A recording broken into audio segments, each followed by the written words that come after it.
ఆచి చికెన్ మసాలా ఏ ప్రాతిపదికన నియోజకవర్గాల విభజన జరగబోతోంది అనేది ఉన్న క్లారిటీ. స్టాలిన్ కానీ చంద్రబాబు నాయుడు కానీ ఈ విషయంలో చాలా సీరియస్గా అయ్యి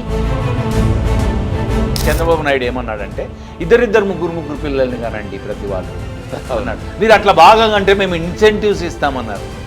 అది సమంజసమైంది కాదు. ఇద్దరు కంటే పైన పిల్లలు ఉంటేనే మీకు పోటీ కరువులు. మీరు ఇప్పుడు పొయ్యిలో పడతావా పెనం మీద పడతావా అంటే నేను పెనం మీద పడా, నేను పొయ్యిలోనే పడతా అంటే ఎవరేం చేస్తారు అదే అని చెప్పినాడు. అటు మహాభారతంలో మీకు తెలుసు కదా ధర్మ సందేహం, ద్రౌపది అడుగుతుంది అవును నన్నోడి తానోడేనా తానోడి నన్నోడేనా అని అడుగుతుంది. ఎవరిని? దుశ్శాసనుడు. వాడికి అంత పరిజ్ఞానమా? మొరటోడు వాడు. నడు అవన్నీ నాకేం తెలియనా అవి నీడ్స్కపోతా. తెలంగాణలో ఏమిండే 10 జిల్లాలు ఉండే.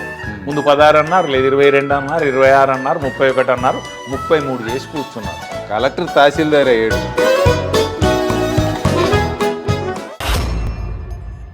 తెలుగువన్ ప్రేక్షకులకు నమస్కారం. దేశంలో నియోజకవర్గాల పునర్వ్యవస్థీకరణ అనేది ఇప్పుడు హాట్ టాపిక్. దీని మీద కింద పైన అంటే పబ్లిక్లోను పొలిటికల్ వర్గాల్లోనూ నాయకుల్లోనూ బాగా చర్చ జరుగుతుంది. అసలు ఇంత సడన్గా ఇప్పుడు ఈ రాజకీయ నియోజకవర్గాల విభజన ఎందుకు జరుగుతోంది? ఈ అంశం మీద మనతో మాట్లాడడానికి మన సీనియర్ జర్నలిస్టు దిలీప్ గారు మనతో ఉన్నారు. దిలీప్ రెడ్డి గారితో ముచ్చటిద్దాం. నమస్కారం దిలీప్ గారు. ఇప్పుడు సడన్గా ఉండి ఇప్పుడు అసలు 2026 ఏదో సెన్సస్ జరుగుతాయి, దాని తర్వాత ఈ మహిళా రిజర్వేషన్ బిల్లు, తర్వాత నియోజకవర్గాల పునర్విభజన జరుగుతుంది అనుకున్నారు. ఇంత సడన్గా ఎందుకు జరుగుతున్నాయి? అసలు ఏంటి ఇప్పుడు దీనివల్ల ఎఫెక్ట్ ఎలా ఉంటుంది? అంటే నిజంగా కూడా 2026లో 2027లో ఈ ప్రాసెస్ జరగాలి. వాళ్ళు అప్పుడు ప్రీవియస్లీ ఈ పునర్విభజన జరిగినప్పుడు తీసుకున్న నిర్ణయం ప్రకారం 2026 తర్వాత అందుబాటులో ఉన్న జనాభా లెక్కల ప్రాతిపదికన పునర్విభజన జరగాలి. మనకి మొదటిసారి కాదు, ఇంతకుముందు 4 సార్లు జరిగింది. అవును, ఇది 5వసారి జరుగుతుంది. ఎందుకు జరుగుతుంది అంటే పాపులేషన్ యూనిఫామ్గా గ్రోత్ ఉండదు, డిఫరెంట్గా గ్రోత్ ఉంటుంది, రిప్రజెంటేషన్ అనేది యూనిఫామ్గా ఉండాలి అనేది ఎప్పటికప్పుడు సరి చేయడం కోసం అని ఇది జరుగుతూ ఉంటుంది. 1952లో 62లో 76లో ఇట్లా జరిగింది మనకు. ఇప్పుడు చాలా గ్యాప్ వచ్చింది. ఎందుకు వచ్చింది అంటే జనాభా 2011 జనాభా లెక్కల తర్వాత 2021లో జనాభా లెక్కలు రావాలి. కానీ కోవిడ్ వల్ల జనగణన జరగలేదు. జరగకపోతే ఏం చేసినారు? ఇన్ని సంవత్సరాలు 10 ఏళ్ళకు ఒకసారి అట్లా వచ్చినాయి. 51, 61, 71, 81 అట్లా వచ్చినాయి. ఈ సైకిల్ డిస్టర్బ్ అయింది కదా. 2025 అని అనుకొని కూడా 26లో స్టార్ట్ చేసినారు. 27 నాటికి వస్తాయి లెక్కలు. 27 మార్చి 1వ తారీఖు నాటికి తాజా జనగణన జనాభా లెక్కలు వస్తాయి. అవి ప్రాసెస్ స్టార్ట్ చేస్తే 2029 ఎన్నికలకు అందదు, 2034 ఎన్నికలకు పోతుంది. కానీ అంత దూరం పోవడం బాగుండదు. ఈ లోపుననే పునర్విభజన చేస్తే ఎక్కువ సీట్లు వస్తాయి అనే ఉద్దేశంతో ఈ ప్రభుత్వం ఏం చేసింది? ఇప్పుడు రాజ్యాంగ సవరణకు సిద్ధపడ్డది. రాజ్యాంగ సవరణ ద్వారా 2026 తర్వాత అందుబాటులో ఉండే తాజా గణాంకాల ఆధారంగా అన్నదాన్ని అమెండ్ చేయబోతారు. ఇప్పుడు రాజ్యాంగం చేసి ఈ నియోజకవర్గాలను టెరిటోరియల్గా డిసైడ్ చేయడానికి 2011 లెక్కలనే తీసుకుంటారు. అయితే ఒక కాంట్రవర్సీ ఏమొచ్చిందంటే, మీరు నియోజకవర్గాలు జనాభా పెరిగిన చోట ఎక్కువ నియోజకవర్గాలు వస్తాయి, జనాభాను నియంత్రించి వనరులను సరిగ్గా వాడుకోవడం కోసం మేము బాగా పనిచేసిన వాళ్ళకేమో జరిమానాలు, తక్కువ సీట్లు. అవును, జనాభాను నియంత్రించని వాళ్ళకేమో ఎక్కువ సీట్ల, ఎక్కువ రిప్రజెంటేషనా? ఇప్పుడు అసలు ఏ ప్రాతిపదికన నియోజకవర్గాల విభజన జరగబోతుంది అనేది ఉన్న క్లారిటీ అంటే జనరల్గా జనాభా ప్రాతిపదికనే జరుగుతుంది. ఇప్పుడు స్టేట్ అయితే state as a unit divided by number, centre అయితే entire population of the nation divided by the number ఉంటుంది. నంబర్లు ఎట్లా లాక్ చేస్తారు అంటే ఏదో ప్రపోర్షనేట్గా చేస్తారు, జనాభాను ప్రాతిపదికనే చేసుకొని. దానివల్ల మేము ఎక్కువ నష్టపోతాం. మీరు వినుంటారు స్టాలిన్ కానీ చంద్రబాబు నాయుడు కానీ ఈ విషయంలో చాలా సీరియస్గా అయ్యి, మేము జనాభా నియంత్రించినందుకే మాకు రిప్రజెంటేషన్ తగ్గితే రేపొద్దున రిప్రజెంటేషన్ తగ్గుతుంది, చట్టసభల్లో వాటా తగ్గుతుంది, వాయిస్ తగ్గుతుంది, at the same time diversion of funds ఉంటాయి కదా, నిధులు కూడా తగ్గుతాయి ప్రపోర్షనేట్గా. దానివల్ల మేము మంచి చేసిన వాళ్ళము నష్టపోవాల్సి వస్తుంది. ఏ నష్టం ఉంటుంది? అంటే నిధులు రావు ప్రపోర్షనేట్గా, మాట్లాడేటప్పుడు ఉండదు. ఏదన్నా ఒక ఓటింగ్ పెడితే ఉత్తరాదిలో ఉన్న ఎక్కువ మంది ఎంపీలు ఎటు ఓటు చేస్తే అవే నిర్ణయాలు అయిపోతాయి, మనకు రిప్రజెంటేషన్ తగ్గుతుంది. ఇప్పుడు అట్లా కాదు, ఏ ప్రభుత్వం అయినా సేవ చేయాల్సింది ప్రజలకి. అవును, ప్రజలకు దృష్టిలో పెట్టుకొని ప్రజల సంఖ్యను బట్టి నిధులు ఇస్తారు. కరెక్ట్. ఇప్పుడు ఇక్కడ జనాభా తగ్గారు కాబట్టి తక్కువ నిధులు వస్తాయి, అక్కడ జనాభా ఎక్కువ ఉంటారు కాబట్టి ఎక్కువ నిధులు వస్తాయి. అవును. ఇప్పుడు దాంట్లో ఇంకా అన్యాయం ఏముంది? అది ఒక పార్శ్వం. కానీ చట్టసభల్లో నిర్ణయానికి వాయిస్కి కూడా రిప్రజెంటేషన్ తగ్గుతుంది కదా సంఖ్య తగ్గినప్పుడు. ఏదైనా ఒక విషయంలో నిర్ణయం చేయాల్సి వచ్చినప్పుడు సంఖ్యాబలాన్ని బట్టి నిర్ణయం జరుగుతుంది కదా. ఉత్తరాది వాళ్ళంతా కలిసి ఇట్లా జరగాలి అనుకుంటే అది దక్షిణాది ప్రాంతాల యొక్క అభివృద్ధికి విరోధం అయితే వీళ్ళ మాట చెల్లుబాటు కాదు, వాళ్ళ మాట ప్రకారం నిర్ణయం జరిగిపోతుంది కదా. అది రాజకీయం. అందుకని వీళ్ళు అంతవరకు ఓకే. కానీ ఒక అడుగు ముందుకేసి చంద్రబాబు నాయుడు ఏమన్నాడంటే ఇద్దరిద్దరు ముగ్గురు పిల్లల్ని కానండి ప్రతి వాళ్ళు అన్నాడు. మీరు అట్లా బాగా అంటే మేము ఇన్సెంటివ్స్ ఇస్తామన్నారు.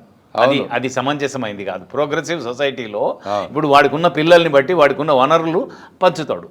పంచినప్పుడు చదివించగలుగుతాడు, వాడు చదివించలేడు. ఓ ఇంట్లో ఇప్పుడు మనం చాలా చూసాం కుటుంబాలలో పరిమితమైన సంతానం ఉన్న కుటుంబాలలో ఉన్న వనరుల వినియోగం కానీ అపరిమితంగా సంతానం ఉన్న కుటుంబంలో వనరుల వినియోగం మనం చూడలేదా? అంటే ఇప్పుడు దానికి ఏదో చైనాని కోట్ చేస్తున్నట్టున్నారు. అది ఏమంటే వయస్సు మళ్ళిన వాళ్ళ సంఖ్య పెరుగుతున్నది ఆయా దేశాల్లో, జపాన్ కానీ కొరియా కానీ చైనా కానీ. కానీ యువశక్తి తక్కువ ఉన్నదని అని నువ్వు కనుక్కుంటూ పోయి వనరులు పెంచే మార్గాలు అన్వేషించకుండా నువ్వు జనాభా పెరిగితే పనిచేసే వాళ్ళు ఉంటారు కనుక ఇట్లా పెంచుదాం అంటే తప్పు. ఎక్కడో ఒక చోట సైకిల్ మళ్ళీ మొదటికి వస్తుంది. అందుకని అది సమంజసమైన ప్రతిపాదన కాదు. కాకపోతే మీరు సమర్థంగా జనాభా నియంత్రించినందుకు ఏదైనా ప్రత్యేక ఇన్సెంటివ్స్ కోరుకోవాలి, అంతే తప్ప మీరు ఇద్దరు ముగ్గురిని కానండి నలుగురిని కానండి నేను ప్రోత్సహిస్తా అనేది కరెక్ట్ కాదు. ఇక్కడ ఆ పంచాయతీ వచ్చి దక్షిణాదికి అన్యాయం చేస్తున్నారు. కేంద్రంలో ఉండే ప్రభుత్వాలు దక్షిణాది పైన ఒక శీతకన్ను ఉంటుంది, ఉత్తరాదినే ప్రాధాన్యత ఇస్తారు అని మొదటి నుంచి ఉంది. మనం స్వతంత్రం వచ్చిన నుంచి కూడా ఆ మాట వింటున్నాం. ఇప్పుడు ఆ పంచాయతీ వస్తుంది అని చాలా ఒక సంవత్సర కాలంగా నలుగుతుంది ఇష్యూ. ఇప్పుడు ఆల్ ఆఫ్ సడన్ కేంద్రంలో ఉన్న ఎన్డీఏ ప్రభుత్వం ఏం నిర్ణయించింది అంటే, సరే పెరిగిన జనాభా ప్రకారం అయితే ఉత్తరప్రదేశ్కో బీహార్కో మధ్యప్రదేశ్కో ఎక్కువ సీట్లు వస్తాయి, బాగా జనాభా నియంత్రించిన కేరళకి తమిళనాడుకి ఆంధ్రప్రదేశ్కి తెలంగాణకి తక్కువ సీట్లు వస్తాయని మీరు అంటున్నారు కదా. ఇప్పటికి మనం ఒక ఆల్టర్నేట్ సొల్యూషన్కి వెళ్దాము. జనాభా కాదు, ఇప్పుడు అందరికీ ఏ సీట్లు ఉన్నాయో ఆ సీట్లలో 50% పెంచుదాం. అంటే 20 ఉన్నోనికి 10 పెరుగుతాయి, 100 ఉన్నోనికి 150 అవుతాయి. అప్పుడు ప్రపోర్షనేట్గానే జరుగుతుంది తప్ప అన్యాయం ఉండదు కదా దీంట్లో అని వాళ్ళు ఒక ఫీలర్ ఇచ్చినారు. వాళ్ళు నిర్ణయం జరగలేదు, ఫీలర్ ఇచ్చినారు. ఫీలర్ ఇచ్చి వాళ్ళ ఎన్డీఏ పక్ష పార్టీలను పిలుచుకొని మాట్లాడడము, రేపు మేము ఇండియా గ్రూప్లో కూడా మాట్లాడతామని, కాంగ్రెస్ కాకుండా మిగిలిన ఇండియా గ్రూప్ పక్షాలతో కూడా కన్సల్టేషన్స్ చేసి అమిత్ షా చేసినాడు. ఇదంతా గుప్పుమని 50% సీట్లు పెరుగుతున్నాయి. అప్పుడు 543 ఉన్న పార్లమెంటు సీట్లు, లోక్సభ సీట్లు 816 అవుతాయి. మన తెలంగాణలో 119 ఉన్న అసెంబ్లీ సీట్లు కాస్త 179 అవుతాయి. లెక్కేసినారు 50% ఎక్కువ. ఒకవేళ 0.5 కంటే ఎక్కువ ఉంటే ఒక సీట్ అటగలపడం, 0.5 కంటే తక్కువ వచ్చేటట్టు అయితే ఇది 50% ఎన్హాన్స్ చేసేటప్పుడు 0.5 తక్కువ వస్తే యూతల నంబర్ తీసుకోవడం, 0.5 కంటే ఎక్కువ వస్తే అవుతుంది. That is general formula in mathematics. అది చేసి లెక్కలు వేసుకున్నారు. ఇన్ని పార్లమెంట్స్ 25 పార్లమెంట్ సీట్లు ఉన్న ఆంధ్రప్రదేశ్లో 38 అవుతుంది, 17 అసెంబ్లీ పార్లమెంట్ సీట్లు ఉన్న తెలంగాణలో అది 26 అవుతుంది. ఇట్లా లెక్కలు చేసినారు. ఇక్కడ మళ్ళా గొడవ వచ్చింది. సీఎం గారు కానీ ఇంకొకరు కానీ అట్లా మీరు ఇట్లా 50% పెరిగితే మాకు అన్యాయం జరుగుతుంది అన్నమాట. అంటే తక్కువ అన్యాయమా ఎక్కువ అన్యాయమా అని లెక్కేసినప్పుడు ఇప్పటివరకు జరిగిన ప్రాతిపదిక ప్రకారం జనాభా ప్రకారం వెళ్తే జనాభా నియంత్రించిన రాష్ట్రాలకు అన్యాయం జరిగి విచ్చలవిడిగా జనాభాను పెంచుకున్న రాష్ట్రాలకి ఎక్కువ ప్రాతినిధ్యం వస్తుంది అనే పంచాయతీ మీద కంపేర్ చేసినప్పుడు ఈ 50% అనేది అడహాగ్గా, అంటే ఇప్పటికిప్పుడు ఈ ఒక్క ఏది మన డీలిమిటేషన్, ఇది ఒక పునర్వ్యవస్థీకరణకి, ఏది నియోజకవర్గ పునర్విభజనకి ఓకే సరిపెట్టుకోవచ్చు. ఎందుకంటే పొయ్యిలో పడతావా పెనం మీద పడతావా అంటే నేను పెనం మీద పడా, నేను పొయ్యిలోనే పడతా అంటే ఎవరేం చేస్తారు? పెనం మీద పడితే కనీసం ఇటు అటు మసలడానికో గాలి పీల్చుకోవడానికో స్కోప్ ఉంటుంది, కానీ డైరెక్ట్ పొయ్యిలో పడ్డా. తెలంగాణ చీఫ్ మినిస్టర్ కూడా అదే మాట్లాడారు. అంటే వాళ్ళు సరిగ్గా అవగాహన చేసుకుంటలేరు దీన్ని.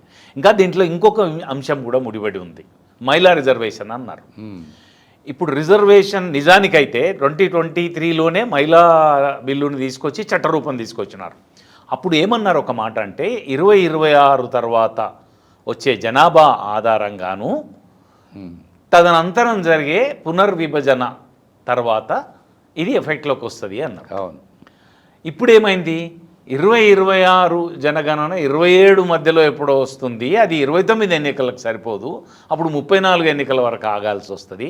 ఎందుకు ఆగాలి? మనం ఒక మహిళా బిల్లును మార్చుకోవచ్చు, మహిళా యాక్ట్ మార్చుకోవచ్చు ఒక అమెండ్మెంట్ తోటి, రాజ్యాంగాన్ని మార్చుకోవచ్చు ఒక అమెండ్మెంట్ తోటి, దానికి 2/3 మెజారిటీ కావాలి. మార్చుతాం, ఆ ప్రాసెస్ తెర వెనుక నడుస్తుంది. కానీ మా ఆలోచన ఇట్లా ఉంది, 50% స్టేట్లలో కానీ సెంటర్లో కానీ 50% సీట్ల పెంపుదలతోటి పునర్విభజనకు వెళ్దామా అని ఒక ఆర్గ్యుమెంట్ని మూవ్ చేసింది ఎన్డీఏ ప్రభుత్వం. దానికి ఇండియా పక్షాలు సమావేశమై వాళ్ళ అభిప్రాయాన్ని తెలియజేయాల్సి ఉంది అధికారికంగా. ఈ దశలో ఇదంతా చర్చ జరుగుతుంది. ఇప్పుడు ఏం చేయాల్సి ఉంటుంది అంటే 2026 జనగణన కానీ దాని ఆధారంగా పునర్విభజనను కానీ నిరీక్షించని అవసరం లేకుండా ఎర్లియస్ట్ పాసిబుల్ రాబోయే ఎన్నికల్లో మహిళా రిజర్వేషన్ని అమలుపరచాలి అంటూ చట్టసవరణ చేయాలి. అవును. చట్టసవరణ చేసినట్టయితే 2029 ఎన్నికలకి మహిళలకు ప్రాతినిధ్యం వస్తుంది. అప్పుడు మళ్ళీ జనాభా ప్రాతిపదిక అవుతుంది. ఇప్పుడు మీరు 2009 నియోజకవర్గాల పునర్విభజన చూశారు. అవును. ఇప్పుడున్న స్వరూపం ఉండదు నియోజకవర్గాలకు. సంఖ్య పెరుగుతుంది కదా, సంఖ్య పెరిగినప్పుడు కొత్త స్వరూపం ఇవ్వాలి నియోజకవర్గానికి, సైజ్ తగ్గిపోతుంది. అప్పుడు దేన్ని ప్రాతిపదికగా లెక్క పెట్టాలి? ఒకటి లెక్క ఉండాలి కదా దానికి. అవును. ఆ లెక్క కోసం మళ్ళీ ఎక్కడికి పోవాల్సి వస్తుంది? 2011 జనాభా లెక్కలకు వెళ్ళాలి. సంఖ్య లాక్ తీసేయడానికి ఇది పనికొస్తుంది, ఏది 50% ఎన్హాన్స్మెంట్. కానీ నియోజకవర్గాలను భౌతికంగా నియోజకవర్గాల స్వరూపాన్ని ఖరారు చేయడానికి కానీ, దాంట్లో ఎస్సీ ఎస్టీలు సంఖ్య పెరిగినప్పుడు ఆటోమేటిక్గా సంఖ్య పెరగాలి కదా వాళ్ళది కూడా. అవును. వాళ్ళ సంఖ్య పెంపుకు కానీ ఏ నియోజకవర్గాన్ని రిజర్వ్డ్గా ప్రకటించాలి అని లెక్క పెట్టడానికి కానీ మళ్ళీ జనాభా లెక్కలే అవసరమవుతాయి. అప్పుడు 2027 నువ్వు ప్రాతిపదికగా తీసుకుంటలేవు కదా. అవును. అప్పుడు మళ్ళీ వెనక్కి వెళ్ళి 2011నే ప్రాతిపదికగా తీసుకోవాల్సి వస్తుంది. దీని మీద ఏమన్నా అభ్యంతరాలు ఉంటే ఏ ప్రాతిపదికన పునర్విభజన చేయాలి అనేది అందరూ మాట్లాడుకొని ఒక కొత్త ఫార్ములా డివైస్ వర్కౌట్ చేయొచ్చు. ఇప్పుడు అందరికీ అర్థం కాదు అదే. ఓన్లీ 50% పెరుగుతాయి అనగానే ఉన్న సంఖ్యకి లెక్కలు కడుతున్నారు. కానీ అది ఆమోదయోగ్యమైన ప్రపోజలా అని అంటే అన్ని పార్టీల కన్సెన్సస్ కావాలి. ఇంకోటి 2/3 మెజారిటీ ఇన్ ద పార్లమెంటే కాకుండా more than half of the states consent కూడా కావాలి. అంటే ఇప్పుడు బీజేపీ నేతృత్వపు ఎన్డీఏ పార్టీలకే సగానికంటే ఎక్కువ రాష్ట్రాలు ఉన్నాయి ఈ దేశంలో. వాళ్ళు కనుక ఎన్డీఏలో ఏకపక్ష ఏకాభిప్రాయం కనుక కుదిరితే ఈ అంశం మీద, అంటే మెజారిటీ అసెంబ్లీలు ఉన్నాయి వాళ్ళకి. ఇంకెవరికి ఉన్నాయి చెప్పండి? కాదు, అది ఉంటే సరిపోతుందా? అది ఒక కంపోనెంట్, అది మాత్రమే కాదు. అట్లా అది చేయాల్సి ఉంటుంది. ఇంకొక అన్యాయం కూడా ఇక్కడ జరిగింది.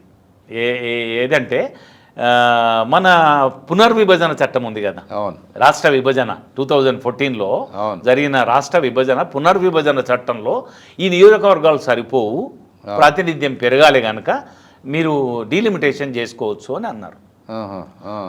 ఆ డీలిమిటేషన్ ఇప్పటి వరకు జరగలేదు, 3 ఏళ్ల కింద జరిగి ఉండాల్సింది.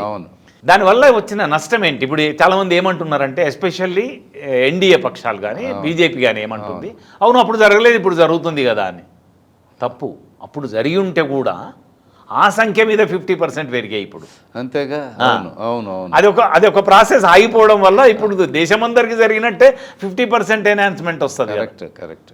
అది అయితే ఇంకొక ప్రశ్న కూడా ఉంది, ఏమనంటే దీనివల్ల ఎవరికి ప్రయోజనం, ఎవరికి కొరుగుతుంది? ఇప్పుడు అదే నేను అడుగుదాం అనుకుంటున్నా.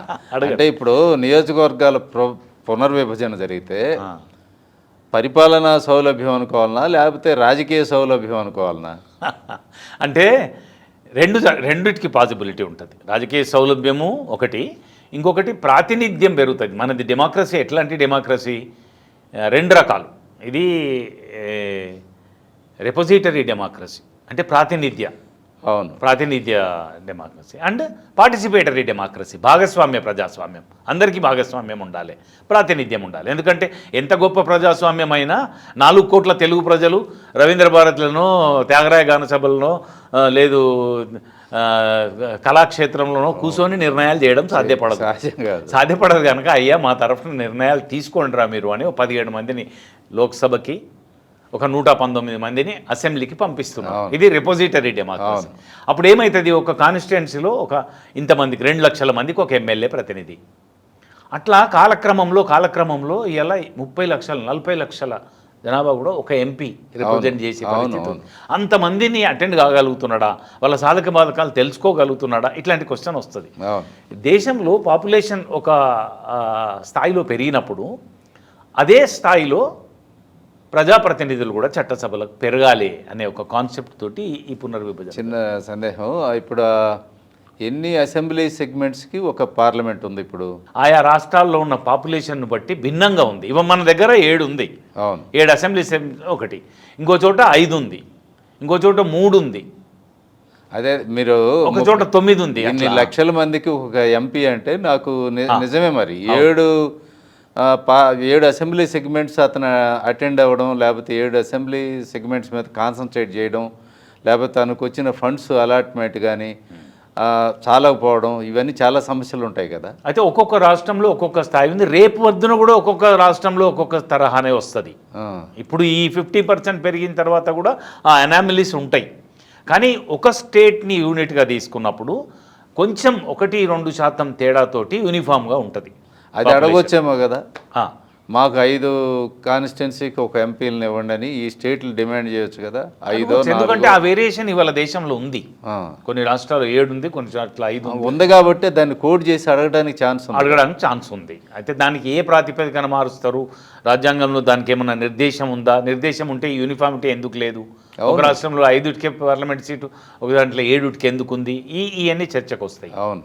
అయితే దీంట్లో ఇంకొకటి ఏంటంటే, మీరు అన్నారు ఇట్లా దానివల్ల పాలనా సౌలభ్యమా అని. అవును. అంటే పాలనా సౌలభ్యం అంటే అడ్మినిస్ట్రేషన్కి చిన్న జిల్లాలు ఉంటే పాలనా సౌలభ్యం అన్నారు. అవును. చిన్న జిల్లాలు ఉంటే ప్రాక్సిమిటీ తక్కువ ఉండి, దగ్గరగా ఉండి ఆ కలెక్టర్ కానీ ఆ ఆర్డీఓ కానీ తన పరిధిని బాగా సూపర్వైజ్ చేయగలుగుతాడు అన్నట్టుగానే చట్టసభలకు ప్రాతినిధ్యం వహించే ఎమ్మెల్యేలు, ఎంపీలు కూడా తక్కువ పాపులేషన్ తోటి, తక్కువ సముదాయాలతోటి ఎక్కువ వాళ్ళకి అటెండ్ కాదు. ఇక్కడ ఇంకో చిన్న డౌట్ ఉంది. ఇప్పుడు ఇది జనాభా ప్రాతిపదికన నియోజకవర్గాలు విభజన అనేది ఒకటి, ఓటర్లు అంటే జనాభా అందరికీ ఓట్లు ఉండవు కదా. అవును, ఉండవు. ఏజ్ గ్రూప్ను బట్టే కదా.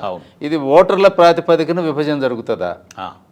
అయితే ఒకటి, జనాభా ప్రాతిపదికన ప్రాతినిధ్యం వచ్చినా, ఓటర్ల ప్రాతిపదికన ప్రాతినిధ్యం వచ్చినా పెద్ద తేడా ఉండదు.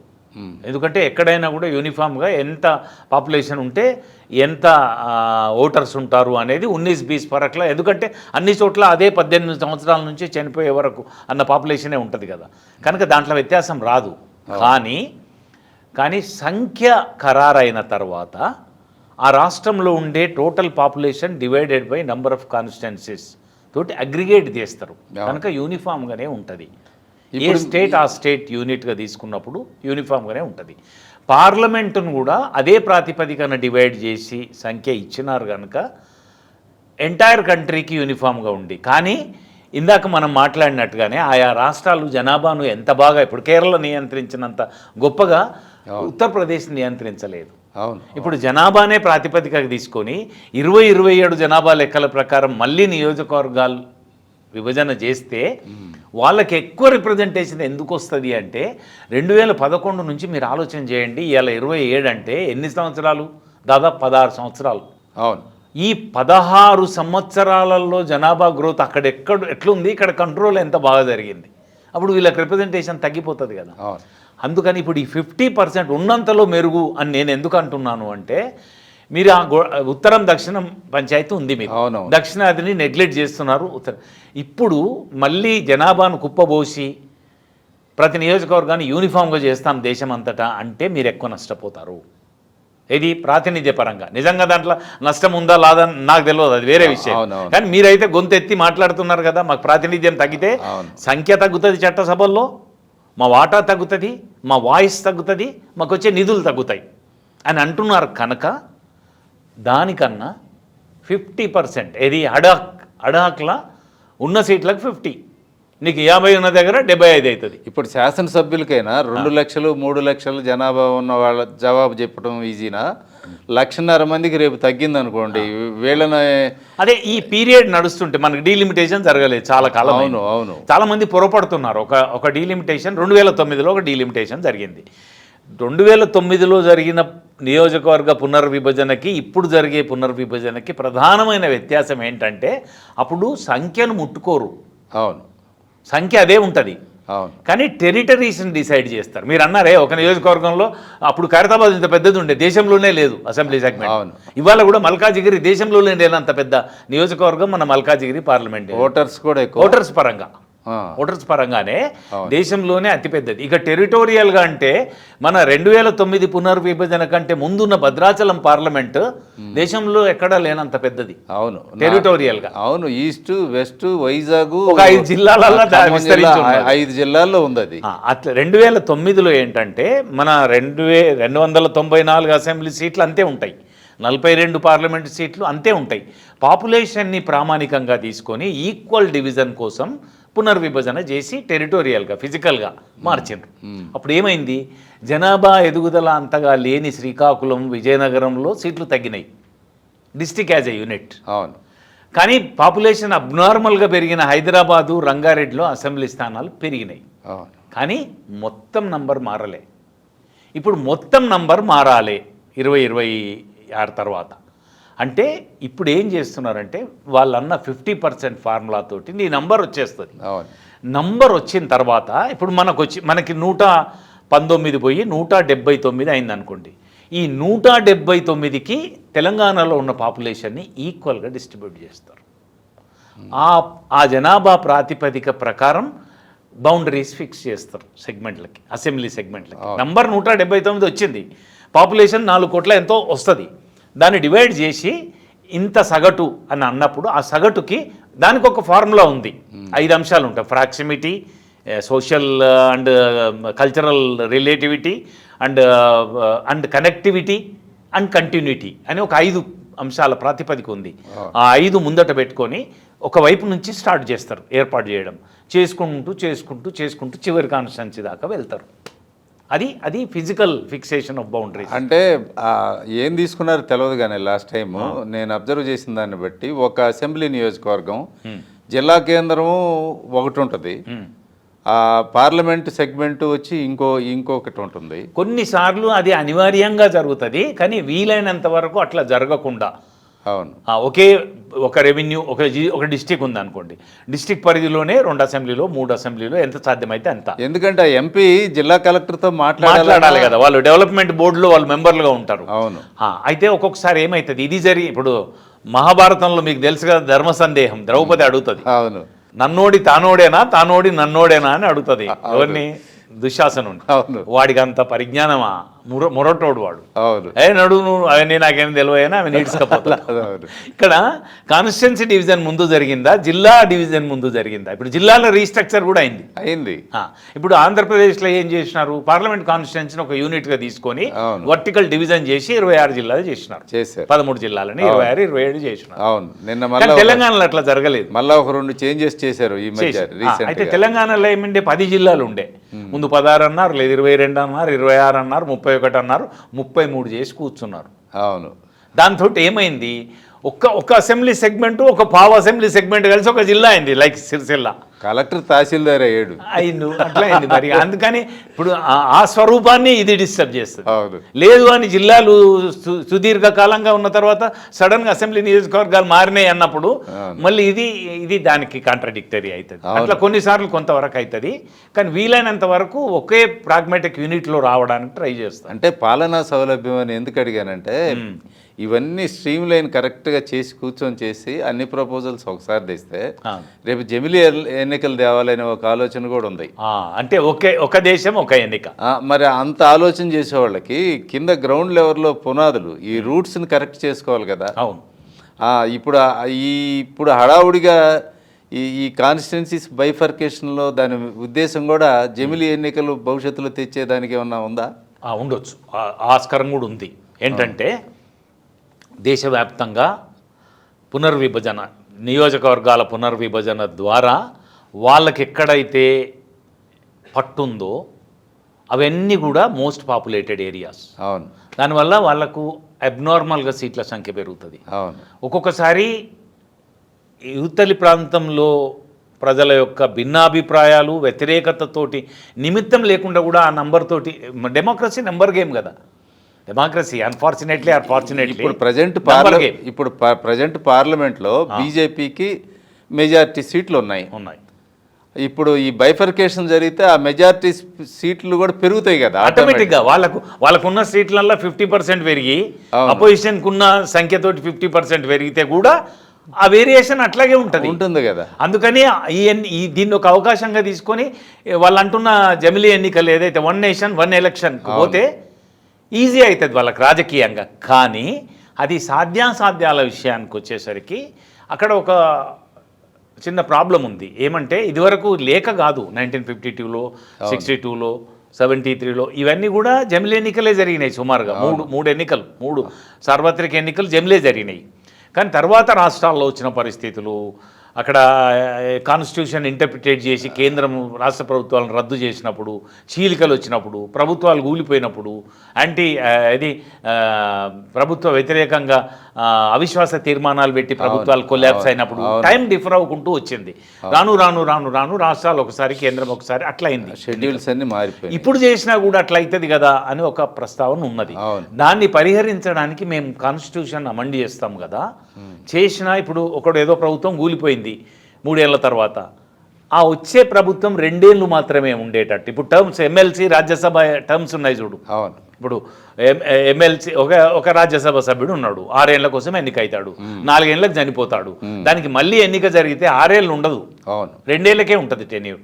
అటువంటి అరేంజ్మెంట్ మేము రాజ్యాంగ మార్పుల ద్వారా చేస్తామంటాం. అది తేలికైన రాజ్యాంగ సవరణ కాదు. ఒక దేశం ఒక ఎన్నికకు రాజ్యాంగ సవరణ ప్రాక్టీస్ జరగాలంటే మినిమం 6 నుంచి 7 మార్పులు జరగాలి, 7 ఆర్టికల్స్లలో మార్పులు జరగాలి.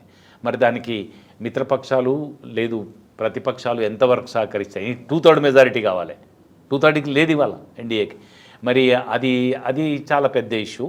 దాన్ని కూడా చేయదలుచుకుంటే 2029 ఎన్నికలకు ఈ బేస్ రెడీ చేసుకోవడం అవసరమని భావించి ఉంటుంది ఎన్డీఏ ప్రభుత్వం.